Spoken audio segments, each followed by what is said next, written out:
Hi everyone. I was going to write a post on the blog listing and reviewing my favourite photography websites. All these are in my favourites, but I thought I would do a video instead. It's just so if there's any that you don't know about, you can check them out, and if you like them, put them in your favourites too. And what I'll do is I'll put links to each website in the video description to make it easier for you to check them out. And the first website is Dom Bar Photo Blog. Dom is a Scottish photographer. He's self-taught and he shoots Nikon.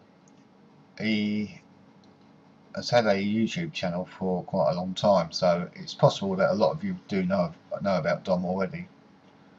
But for those who don't, he's got quite a few videos that he's built up over the years or time that he's had his YouTube channel. His videos are varied. He does ones on photo editing, video editing. He does ones on photographic techniques, using flash photography or doing flash photography. How to do certain styles of flash photography, like butterfly lighting, Rembrandt lighting, high key lighting, low key lighting, etc. He does equipment reviews, and the equipment he reviews is mainly stuff that he owns.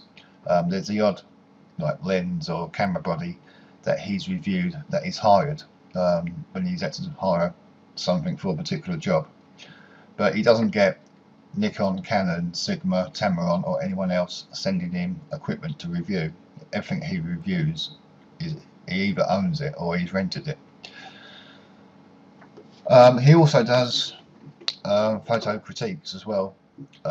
Readers send in their top 5 or best 5 photos, I think, and he does a video critique of it, which can be quite funny sometimes. It depends on the quality of the photographs that have been sent into him. But that's Dom Bauer. So I quite like Dom's site. He's a no-nonsense sort of type of guy. He doesn't fluff around. His videos can be entertaining. So that's Dom Bauer. The second site is gavtrain.com. This is Gavin Hoey. Gavin's an English photographer, shoots Canon. The only negativity I've got about Gavin's site, or one of the negative issues, is how often it's updated. It's not updated as often as the other websites, and it's not actually updated as often as it used to be.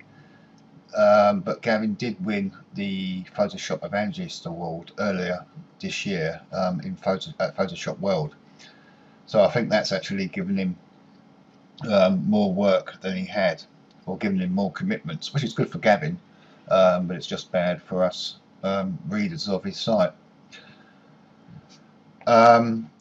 His videos are archived under the blog, and the only negativity I've got about this section is a lack of navigation.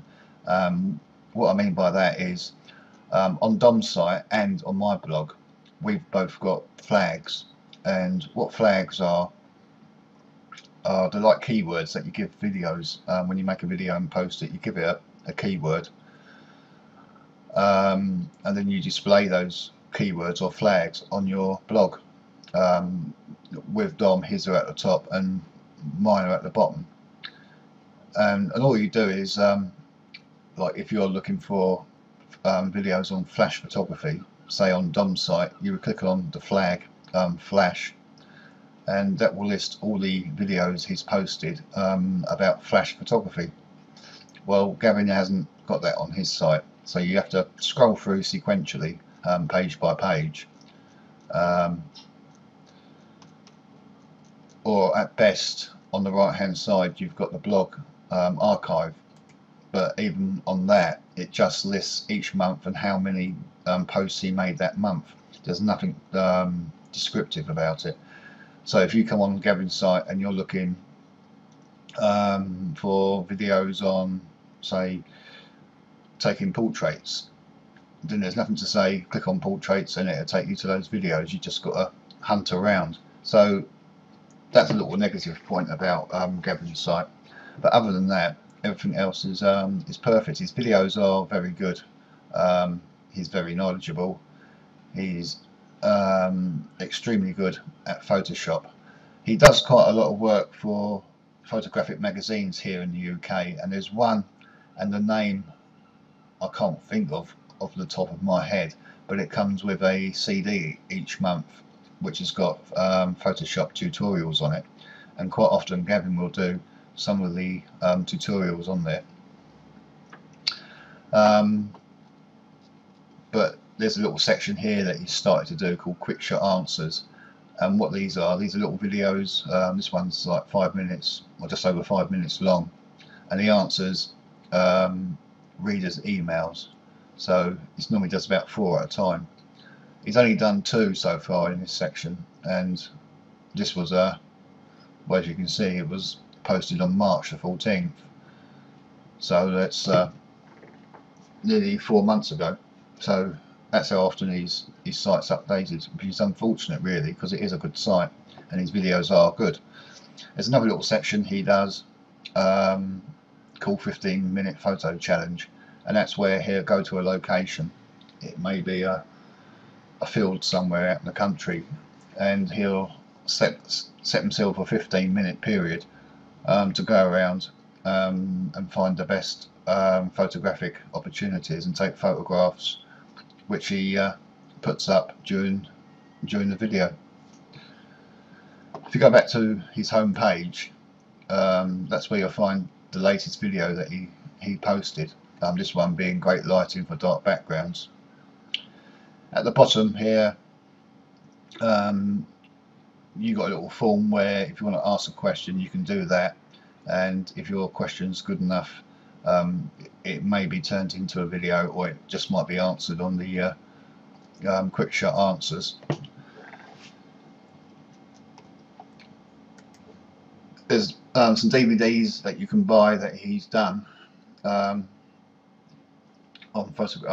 normally on Photoshop tutorial with DVDs. If you live in the UK, then you can have training or book training with Gavin. He does classes, sort of, there's a 3-hour class here, Photoshop training. This is what it covers: improving image colour and contrast, cropping, resizing images to specific sizes, make and using selections, creative montages, getting your images sharper, using Adobe Camera Raw, editing your own work. And that's a 3-hour course, and that's £135. I think most of these courses seem to be about £135. So if you're in the UK, you can actually book training with Gavin. But so the only negativities I've got about the site is how often it's updated, but there again, Gavin is a busy bloke, so that's good for Gavin, but it's just bad news for us who follow him. And the lack of navigation in his blog, or the ease that it is or not to find specific videos. But that's Gavin Hoey, gavtrain.com. It's worth checking out and sticking in your favourites. Next website is Cazillo, Cazillo.com, and this is Greg Cazillo. He's an American photographer, shoots Nikon, very knowledgeable when it comes to photography. He used to be on another website, but there was some sort of falling out, and he got a lot of encouragement from other readers of the other website to carry on. So this website, or this section of this website anyway, hasn't been going too long, a few months now, and what he's doing at the moment is posting 1 video a week. This is a live one he done on Ustream last week, which is about an hour long, or just over an hour, where he answers people's questions sort of on Ustream, you can ask questions in the chat room, and he answers questions. Here's one he done, how to photograph fireworks, which he done for the American Independence Day. But like I say, he's very knowledgeable. He was missed when he finished on the other website, so he got a lot of encouragement, sort of messages from readers to continue. So like I say, this website is relatively new. It's in my favourites, and I'm looking forward to seeing it grow. Right, the next website, and this will be the last one in this video, but I shall be doing some more videos on my other favourite websites. This is scottkelby.com. I won't spend too much time on this website because anybody who's into Photoshop will know of Scott Kelby. He's the president of NAP, the National Association of Photoshop Professionals, and it's them who do Photoshop World. He's also got his online training classes at kelbytraining.com. He's got his Kelby TV channel, but this is his blog, and it is blog in the true sense of the word blog, or meaning blog, because you're not going to find any tutorials or training on here really. It's just a blog, and he sort of puts a post or writes a post every day, and he has friends and guests doing writing posts as well. But it's one that's in my favourites, so I thought I'd include it in this little series of my favourite websites. So this is scottkelby.com.